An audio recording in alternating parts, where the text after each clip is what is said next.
আল্লাহ পাক রব্বুল আলামিন নবীকে উদ্দেশ্য করে বলেন, হে নবী, আপনি তাদেরকে বলে দেন, তারা মানে আমরা, আপনি তাদেরকে বলে দেন, যদি তোমরা আল্লাহকে ভালোবাসতে চাও তাহলে অবশ্যই আমার অনুসরণ করো। বলুন সুবহানাল্লাহ।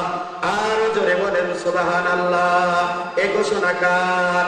জোরে বলতে হবে ঘোষণা কার? আল্লাহ পাক রব্বুল আলামিন বলেন, নবী, যদি আমাকে কেউ ভালোবাসতে চায় তাহলে আপনি বলেন তারা যেন আপনার অনুসরণ করে। যদি আপনার অনুসরণ করে তাহলে কি হবে? আমি আল্লাহ তাদেরকে ভালোবাসবো। জোরে জোরে বলুন সুবহানাল্লাহ। আর জোরে বলেন সুবহানাল্লাহ।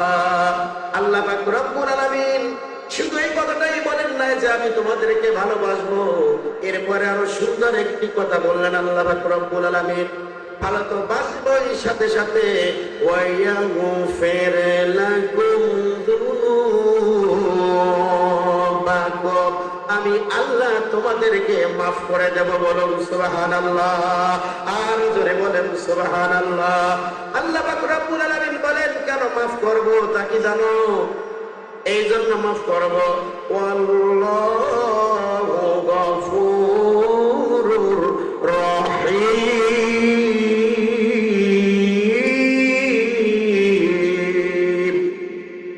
আমি সেই আল্লাহ। কেন ক্ষমা করবো? শোনো, আমি আল্লাহ হইলাম বড় ক্ষমাশীল ও করুণাময়। আমি আল্লাহ ক্ষমাশীল ও করুণাময়ের কারণে আমি আল্লাহ তোমাদেরকে মাফ করে দেব। বলুন সুবহানাল্লাহ। আর জোরে বলেন সুবহানাল্লাহ।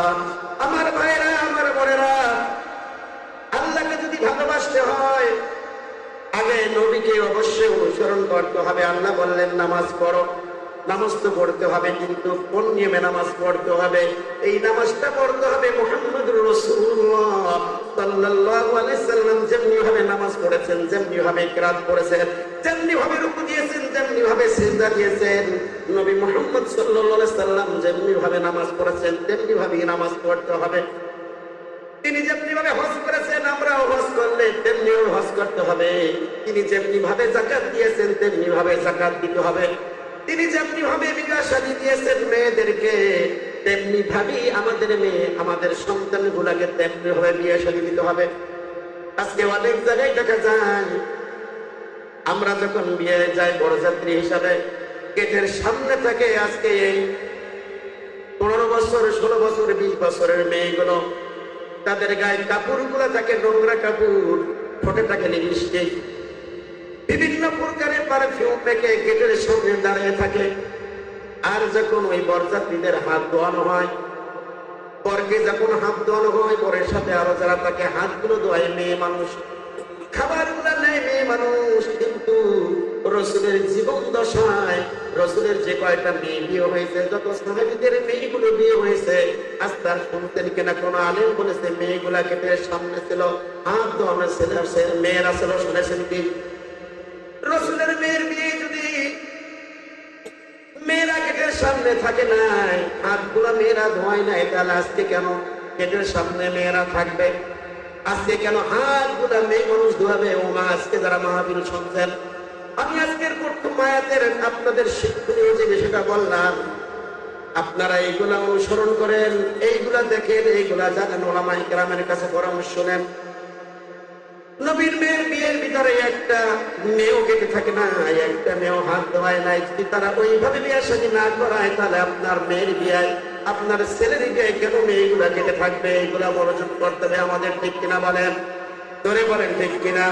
আজকে যেমনি ভাবে নামাজ পড়ি নবীর আদর্শে, তেমনি ভাবে রোজা রাখি নবীর আদর্শে, তেমনি ভাবে আমরা যা কিছু করবো, যদি দল করতে হয় দলটা করবো নবী মুহাম্মদ সাল্লাল্লাহু আলাইহি সাল্লাম যেই দল করেছেন সেই দল, ঠিক কিনা বলেন? সেই দলের নাম কি? আল্লাহর দল। সেই দলের নাম কি? সেই দলের ভিতরে নামাজ আছে। যখন নামাজের অর্থ হয়ে যায়, আযান দেয়, তাদের প্রোগ্রাম গুলো স্থগিত করে নামাজ পড়ে।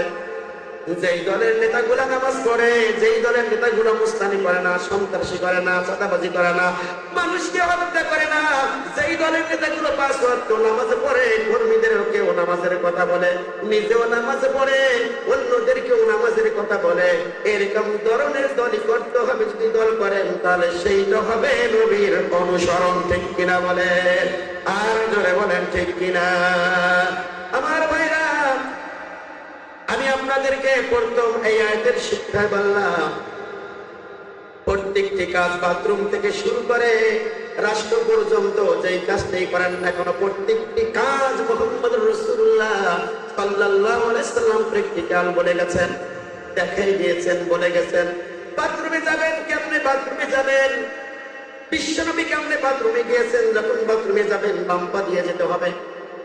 যাওয়ার আগে একটা দোয়া আছে, আল্লাহুম্মা ইন্নী আউযু বিকা মিনাল খুবুসি ওয়াল খাবাইস। যখন বের হবার সময় ডান পা দিয়ে বের হতে হবে, একটা দোয়া আছে, গুফরানাকা আলহামদুলিল্লাহিল্লাযী আযহাবা আন্নিল আযা ওয়া আফানি। এরকম যদি মুহাম্মদুর রাসূলুল্লাহ সাল্লাল্লাহু আলাইহি সাল্লামের আদর্শ মোতাবেক, তার অনুসরণ মোতাবেক যদি বাথরুমেও যাই, যতক্ষণ বাথরুমের ভিতরে থাকবো ততক্ষণ ফেরেশতারা আমল আমার ভিতরে নেকি রাখতে থাকবে। বলুন সুবহানাল্লাহ, আর জোরে বলেন সুবহানাল্লাহ। এই বাথরুমের ভিতরে রাসূল বলছেন 5টি জিনিস নিয়ে যাবা না। ও আমার মায়েরা, ও আমার পর্দানিশীল বোনেরা, একটু ভালো করে শোনো। বাথরুমের ভিতরে 5টি জিনিস নিয়ে যাওয়া নিষেধ। 1 নম্বরে হলো আল্লাহ তাআলার নাম, 2 নম্বরে হলো নবীগণের নাম, 3 নম্বরে ফেরেশতাগণের নাম, 4 নম্বরে কোরআনের আয়াত হাদিসের টুকরা, 5 নম্বরে হলো দোয়া কালাম। আজকে যেই সকল মেয়েরা মাদ্রাসায় পড়ে, ওদের এই ইসলামের ভিতরে দেখা যায় মাশাআল্লাহ আলহামদুলিল্লাহ আছে কিনা, ধরে বলেন সুবহানাল্লাহ লেখা আছে কিনা? তাহলে তোমার ইসলামের ভিতরে মাশাআল্লাহ কারণে থাকবে, ওটা তো কোরআনের শব্দ ইনশাআল্লাহ, সুবহানাল্লাহ আলহামদুলিল্লাহ কেন লেখা থাকবে? বাথরুম তো নাপাক জায়গা, ওখানে তো আল্লাহ তাআলার নাম নিয়ে যাওয়া যাবে না, কোরআনের আয়াত নিয়ে যাওয়া যাবে না, ওখানে কোনো ইসলামিক শব্দ অর্থাৎ দোয়া কালাম এইগুলা নিয়ে যাওয়া যাবে না। কেন তুমি ওইটা নিয়ে বাথরুমে যাও? কেন তুমি তোমার ইসলামের ভিতরে মাশাআল্লাহ থাকে? চলতে ফিরতে স্কুলে মাদ্রাসায় কলেজে গেলে যদি তোমার শরীর অপবিত্র হয়ে যায়, যদি তোমার বাথরুমের সময় হয়ে যায়, যদি তোমার সাথে স্ত্রীদের সময় হয়ে যাবে, তো খুলে যাও, নইলে নিয়ে বাথরুমে যাও। কেন যাও? অতএব রাসূলের কোন মেয়ে কখনো বাথরুমের ভিতরে ওই রকম মাশাআল্লাহ আলহামদুলিল্লাহ সুবহানাল্লাহ ইনশাআল্লাহ ইসলামে লেখে কোন মেয়ে যায় নাই, কোন সাহাবীর মেয়েও যায় না। তুমি কেন যাবা? যদি ওই ইসকাপ ব্যবহার করে বাথরুমের ভিতরে যাও, ওই ইসকাপ নিয়ে যদি তুমি অন্য কোন জায়গায় খারাপ জায়গায় যাও, তাহলে আমলের পরিবর্তে তোমার আমলনামায় গুনাহ লেখা হবে। ঠিক কিনা বলে?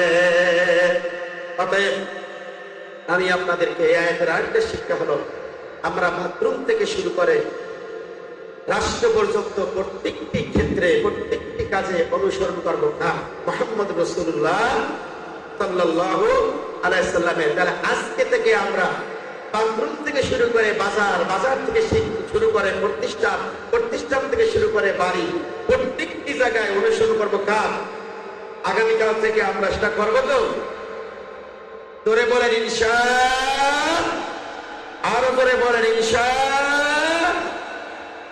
ইনশাআল্লাহ কেন বলবো? আমরা বলবো এই জন্য, আগামীকাল সামনে এই কথাগুলো বলতে গেলে ইনশাআল্লাহ বলতে হবে। ইনশাআল্লাহ না বললে আল্লাহর দয়া, আল্লাহর রহমত থাকবে না। চমৎকার একটা ঘটনা আমি ক্রম থেকে আপনাদের মাঝে আলোচনা করছি। প্রাথমিক যুগে যখন রাসূল সাল্লাল্লাহু আলাইহি ওয়াসাল্লাম নবুয়ত পেলেন, মানুষগুলাকে ইসলামের মধ্যে দাওয়াত দেওয়া শুরু করলেন। প্রথমে কি মানুষ গোপনে গোপনে আলোচনা, গোপনে গোপনে ইসলামে আসলেন। এরপরে মানুষ প্রকাশ্যে আসা শুরু করলেন। যখন প্রকাশ্যে আসা শুরু করলেন, দলে দলে লোক যখন ইসলামের ভিতরে আসা শুরু করলেন, তখন মক্কার হাইব্রিড কাফের গুলো, আবু জাহেল, আবু লাহাব, উতবা, মুগীরা, এইগুলার মাথা টনক পড়ে গেল। যে অবস্থা তো খারাপ, দিনে দিনে ইসলামের দলে লোক ভারী হচ্ছে, কি করা যায়? আমার ভাইরা, গভীর রাত্রে আবু জাহেল গোপন মিটিং থেকে দিলেন, জরুরি মিটিং থেকে দিলেন। ইতিপূর্বে ইসলামের ভিতরে দলে দলে ঝাঁকে মানুষগুলা ইসলাম গ্রহণ করছে। আগে তো গোপনে করতো, এখন প্রকাশ্যে ইসলাম গ্রহণ করছে। এটা কিভাবে বাধা দেওয়া যায়, কিভাবে বন্ধ করা যায়? পরামর্শ দিলাম, মুহাম্মদ সাল্লাল্লাহু আলাইহি সাল্লামকে যখন তিনি গভীর রাত্রে নামাজের জন্য বের হবে অথবা কোনখানে যাবে, তখন আমরা কূপ খুঁজতে কূপের ভিতরে ফেরাই যাব। কেউ কেউ বলল, না, সেটা করা সম্ভব না। যখন সে একাকি যাবে তখন তার গলার ভিতরে গামছা দিয়ে তাকে গলায় ফাঁস দিয়ে মেরে ফেলব। বিভিন্ন রকমের ষড়যন্ত্র সেই রাত্রে শুরু করলেন।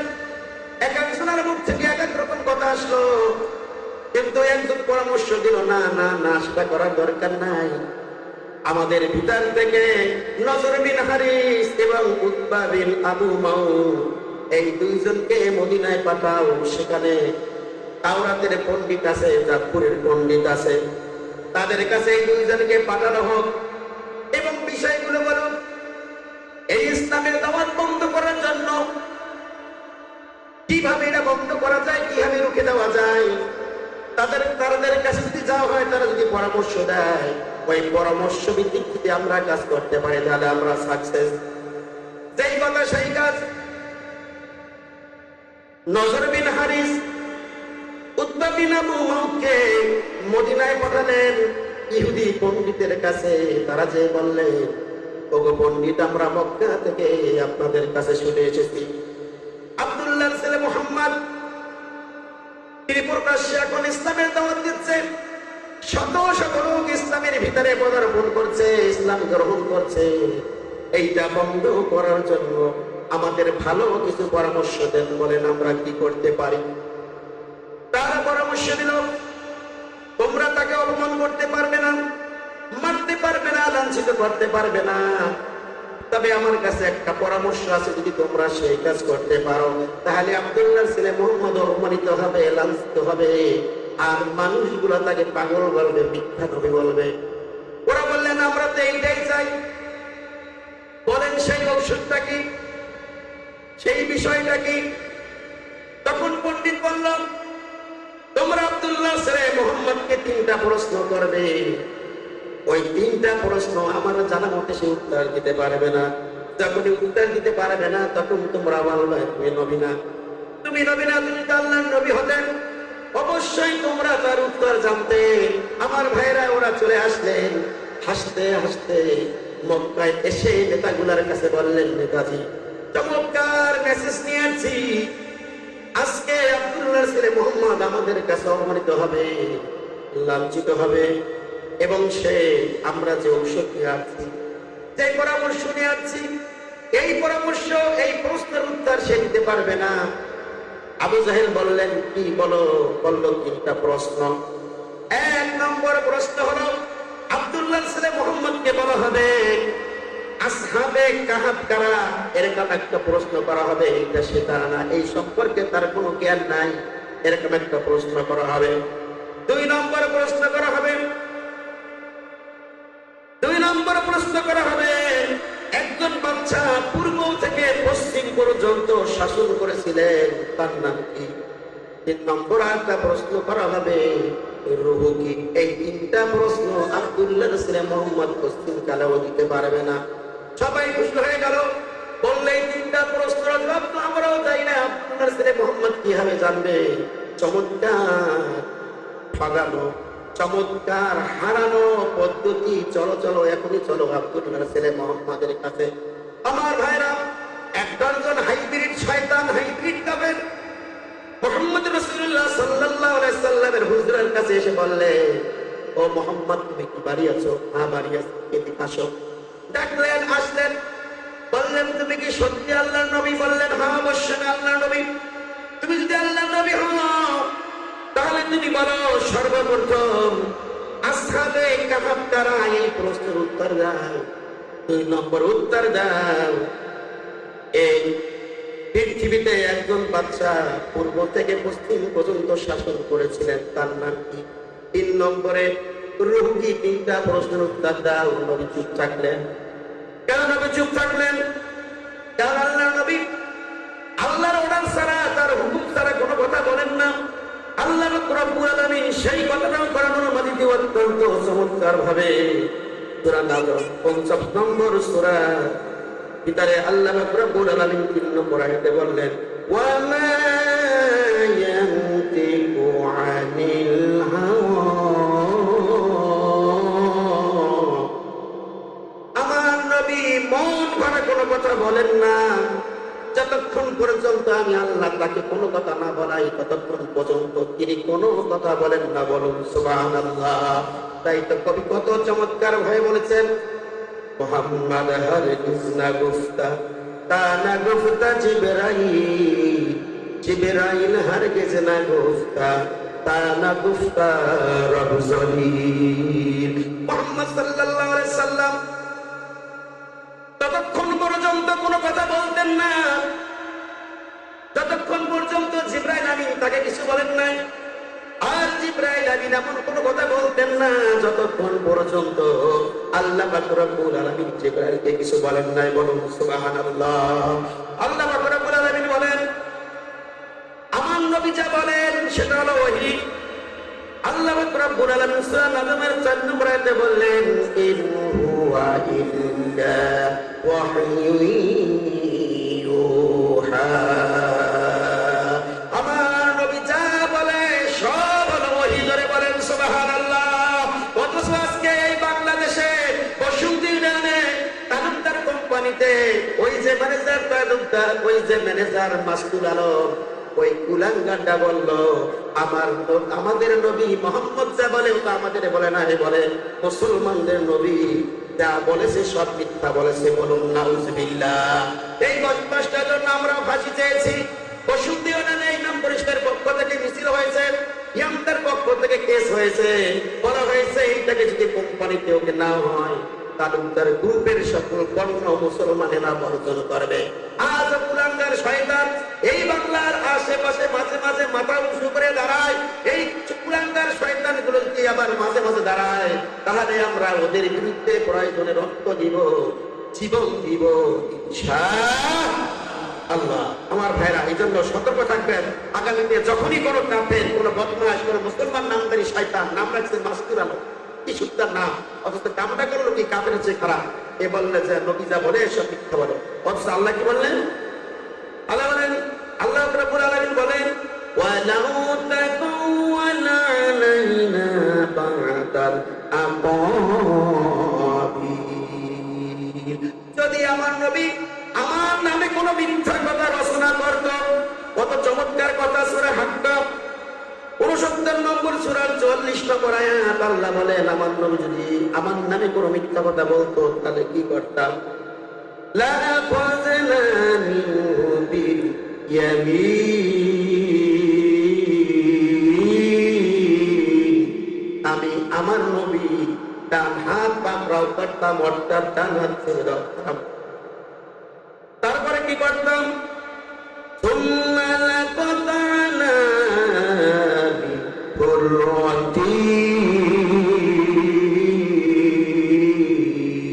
অবশ্যই তারপরে নবীর হৃৎপিণ্ডটা আমি আল্লাহ কেটে দিতাম ঘোষণাটা।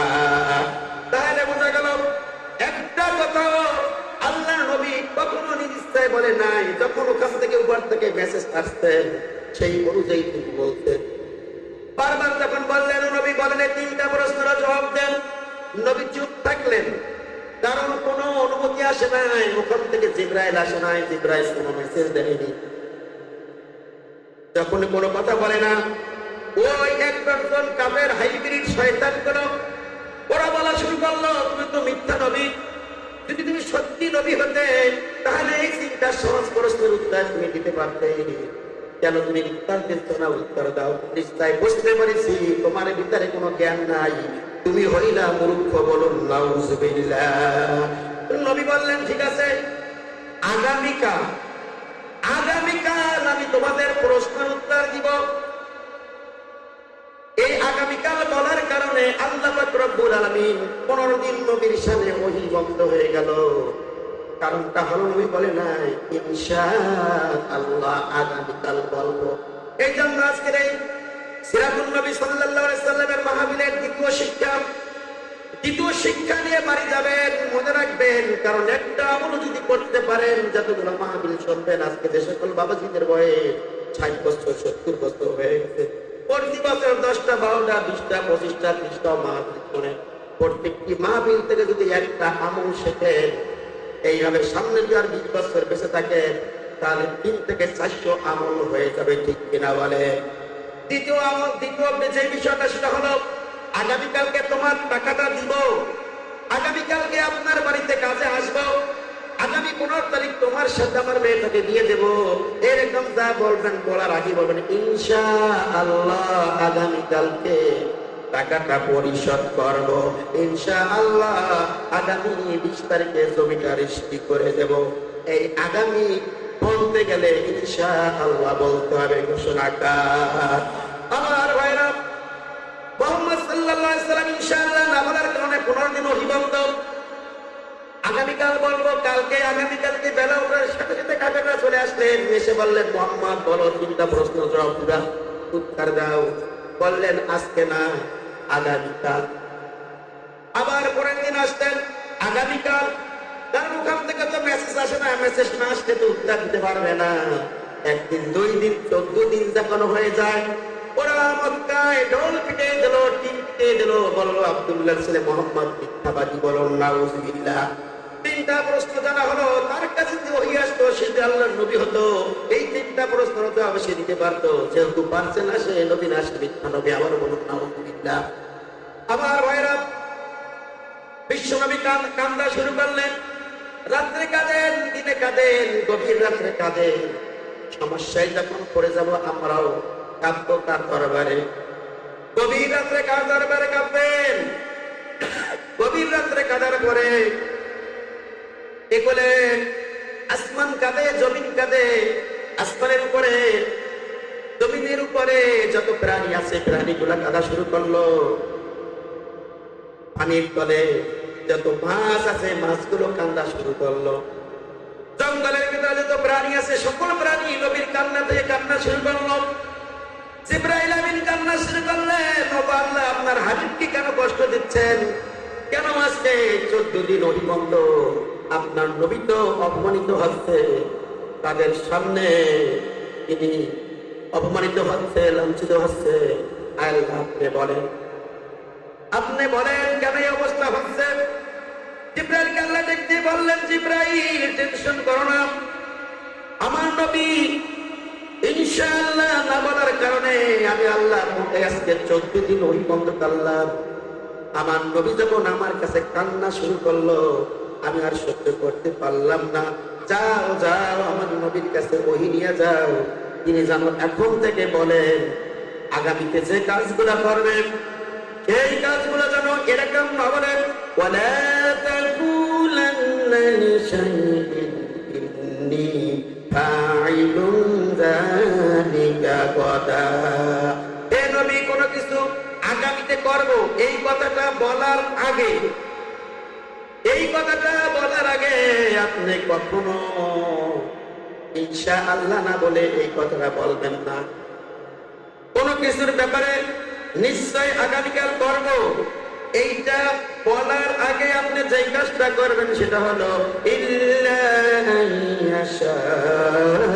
ইনশাআল্লাহ। আগামীতে যে কাজগুলা করব আপনি বলবেন ইনশাআল্লাহ। আর যদি আপনি ভুলে যান, অযকুর রব্বাকা, আপনার রবের তাসবিহ বেশি বেশি করে পড়বেন, বলুন সুবহানাল্লাহ। আমার ভাইরা, ওহী এসে গেল। মুহাম্মদ সাল্লাল্লাহু আলাইহি ওয়াসাল্লাম সবাইকে ডাকলেন, হে মক্কার মুরাব্বিরা, আসেন আমার কাছে আসেন। 3টি প্রশ্ন জবাব দিয়েছি। প্রথম প্রশ্ন আপনারা বলছিলেন আসহাবে কাহফ কারা, আসুন শুনুন।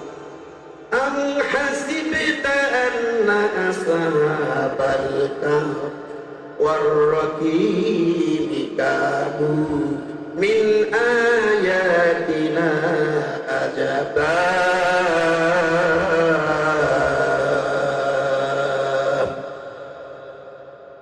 মুহাম্মদ সাল্লাল্লাহু আলাইহি ওয়াসাল্লাম বললেন, হে কাফিররা, তোমরা শোনো, আসহাবে কাহফ হলো তারা 7 জন যুবক ছিল যারা একটা ঘুমের মাধ্যমে 309 বছর ঘুমাইছিলেন। জোরে জোরে বলুন সুবহানাল্লাহ, আর জোরে বলেন সুবহানাল্লাহ। তারা ছিল মুত্তাকি, আল্লাহর আনুগত্য বান্দা। জোরে বলেন সুবহানাল্লাহ। ইসলাম কায়েমের জন্য ঘর ছেড়ে দিয়েছে, বাড়ি ছেড়ে দিয়েছে, দীর্ঘদিন ঘুমাতে পারে নাই। আল্লাহ তাদের এই দিনের কাছে খুশি হয়ে একটা গুহার ভিতরে এমন আরামের ঘুম দিলে এক ঘুমে 309 বছর কেটে গেল। বলেন সুবহানাল্লাহ। আর যারা আজকে যদি আপনারা ঘুমাতে চান আরামে, মনে রাখবেন আগামীতে 10 বছর 15 বছর 20 বছর ঘুমাতে পারবেন না। সুযোগ এসেছে রাত্রে কম ঘুমায় প্রত্যেকটি মানুষের দ্বারে দ্বারে যে ইসলামের দাওয়াত গুলা দেন, ইসলামের দাওয়াত গুলা দেন।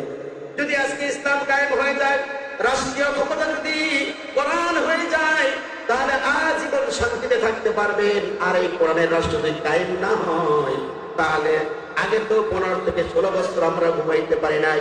কখনো বাথরুমে ছিলাম, কখনো গোয়ালে করেছিলাম, কখনো ওই ভেড়ির ভিতরে কুটির ঘরে ছিলাম, আর কয়েক মাস ধরে জেলখানার ভিতরে ছিলাম।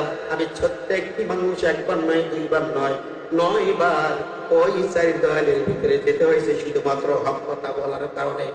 আমার ভাইরা যদি কষ্ট করেন, যদি কষ্ট করেন যে আল্লাহ আসহাবে কাহফের ওই 7 জন যুবকরে এক ঘুমে 309 বছর ঘুম পড়ে রাখলেন, সেই আল্লাহ কি আমাদেরকে ইসলামের জন্য কষ্ট করার কারণে আল্লাহ কি আমাদের কবরের ভিতরে হাজার হাজার বছর আরামে ঘুম রাখাতে পারবে কিনা? জোরে বলেন পারবে কিনা? পারবে। তাহলে আমাদের এখন থেকে কষ্ট করতে হবে ইনশাআল্লাহ। প্রথম প্রশ্নের উত্তর দিয়ে দিলেন। দ্বিতীয় প্রশ্ন, ওরা যেটা করেছিলেন, একজন বাদশা পূর্ব থেকে পশ্চিম পর্যন্ত শাসন করেছেন, তার নাম কি? আল্লাহ রাসূল তাদের সামনে বললেন, ওয়ায়াসআলুনাকা বিল করনাইন কুল সানাতুলু আলাইকুম মিনহু যিকরা। তিনি বললেন, তোমরা যে একজন বাদশা সম্পর্কে জিজ্ঞাসা করছো, তিনি আর কেউ নাই, তিনি হলো যুলকারনাইন নামক একজন বাদশা। যুলকারনাইন এমন একজন বাদশা ছিলেন, যিনি সারা বিশ্ব শাসন করেছেন। জোরে জোরে বলুন সুবহানাল্লাহ। যুলকারনাইন তিনি সমগ্র পৃথিবী শাসন করেছেন। ওরা কিনে সব বাচ্চাতে হয়ে গেল। 3 নম্বর প্রশ্ন, আমার ভাইরা তাফসীর করার সুযোগ নাই, যেহেতু সময় যা দিয়েছে তার সময় শেষ হয়ে গেছে। ঘড়ি হাত ছাড়াই দিয়ে ডাকতে, হুজুর আলোচনা শেষ করে দেন। 3 নম্বর প্রশ্ন করলেন, রূহ কি? মুহাম্মদ সাল্লাল্লাহু আলাইহি ওয়াসাল্লাম উত্তর দিলেন, জিবরাইল আয়াত নাযিল করলেন, হে নবী আপনি বলেন, ওয়ায়াসআলুনাকা আনির রূহ কুলির রূহু মিন আমরি রাব্বি وما أوتيتم من العلم إلا قليلا। আল্লাহু আকবার বলেন। রাসূল সাল্লাল্লাহু আলাইহি ওয়াসাল্লাম বললেন, রূহ এমন একটা জিনিস যেটা হলো আল্লাহর ওয়াদার কারণা। জোরে বলেন কারণা। বললেন রূহ এমন একটা জিনিস যেটা হলো আল্লাহর ওয়াদা। আর এই সম্পর্কে তোমাদের যে জ্ঞান দেওয়া হয়েছে, সেই জ্ঞান হইল অল্প, আমি অল্প। রূহটা কি? এই তোমাদের যে জ্ঞান দেওয়া হয়েছে, জ্ঞান থেকে তোমরা বুঝবা না, শুধু একটু জানো। রূহটা হইল আল্লাহর অর্ডার। বলুন সুবহানাল্লাহ। এইটা থাকে বুকের বাম পাশে, কিন্তু কোন জায়গায় আছে, কি রকম আছে, আজ পর্যন্ত অনেক ডাক্তার, অনেক বিজ্ঞানী বিভিন্ন রকমের গবেষণা করেছে। ওটা কেমন দেখতে, কেমন ধরা যায় কিনা, রাখা যায় কিনা, বক্সের ভিতরে বন্দি করা যায় কিনা, বহু চেষ্টা করেছে, আজ পর্যন্ত পারে না। কিয়ামত হওয়ার আগ পর্যন্ত এই রূহটা ধরতেও পারবে না, কোন বক্সের ভিতরে বন্দি করতে পারবে না। এটা কেমন, তাও আজ পর্যন্ত কেউ জানে না। বলুন সুবহানাল্লাহ। আর জোরে বলুন সুবহানাল্লাহ। আমার ভাইরা, ছোট্ট একটা হাদিস বলছিলাম, হাদিসটা বলে শেষ করে দিচ্ছি মাত্র 2 মিনিটের ভিতরে। যেহেতু আজকের ভূমিকার ভিতরে হাদিসটা বলেছিলেন, না বলি তার হক আদায় হবে না। আল্লাহ রাসূল সাল্লাল্লাহু আলাইহি ওয়াসাল্লাম বলেছেন, মান সাল্লাল্লাহু আলাইহি সাল্লাতু সাল্লাল্লাহু আলাইহি আশরা মাররাত। রাসূল বলেছেন, যেই ব্যক্তি আমার সামনে দুরূদ পড়বে আল্লাহ পাক রব্বুল আলামিন তার আমলনামায় 10টা নেকি দান করবেন, বলুন সুবহানাল্লাহ। কিন্তু এই হাদিসের অর্থ হলো যে ব্যক্তি দুরূদ পড়বে আল্লাহ পাক রব্বুল আলামিন তারপরে 10 বার রহমত বর্ষণ করবে, বলুন সুবহানাল্লাহ। অন্য একটি হাদিস আছে শুধু 10 বার রহমতই নয়, 10টা গুনাহ মাফ হবে। আর ওই 10টা গুনাহ মাফের পরে সাথে সাথে প্রত্যেকটি গুনার পরিবর্তে এক একটি করে নেকি আমলনামায় লেখা হবে, বলুন সুবহানাল্লাহ। আর জোরে বলেন সুবহানাল্লাহ। এই জন্য মুহাম্মদ সাল্লাল্লাহু আলাইহি সাল্লামের নামটা যখনই শুনবেন মুহাম্মদ, সঙ্গে সঙ্গে বলবেন সাল্লাল্লাহু আলাইহি সাল্লাম। যখন বিরত থাকবেন, যখন অবসর থাকবেন, তখন দুরূদ ইব্রাহিম তেলাওয়াত করবেন। যদি তা না পারেন শুধু জপবেন সাল্লাল্লাহু আলাইহি সাল্লাম, সাল্লাল্লাহু আলাইহি সাল্লাম। তাহলে যতবার বলবেন ততবার গুনাহ মাফ হবে। আর প্রত্যেকটি গুনার পরিবর্তে একটি করে নেকি দেবেন কে? মন যদি দিতে হয় নবীকে দিও, মন যদি দিতে হয় নবীকে দিও, ভালো যদি বাসতে হয় নবীকে বাইশো। তোমার দুঃখ যাতনা ও শেষ হইতে পারে না, ওই নবীজির মহব্বতে দুরূদ পড়িও। মন যদি দিতে হয় নবীকে দিও, ভালো যদি বাসতে হয় নবীকে বাইশো। আমার ভাইরা, আমার সময় শেষ। আল্লাহ যদি বাঁচায় আবার কোনো আছে ইনশাল্লাহ কথা হবে। আমি যতক্ষণ সময় আলোচনা করলাম, আমার আলোচনার ভিতরে শব্দে ভাষায় ত্রুটি থাকলে মার্জনা দাওয়ানা আলহামদুলিল্লাহি রাব্বিল আলামিন। আসসালামু আলাইকুম ওয়া রাহমাতুল্লাহি ওয়া বারাকাতুহু।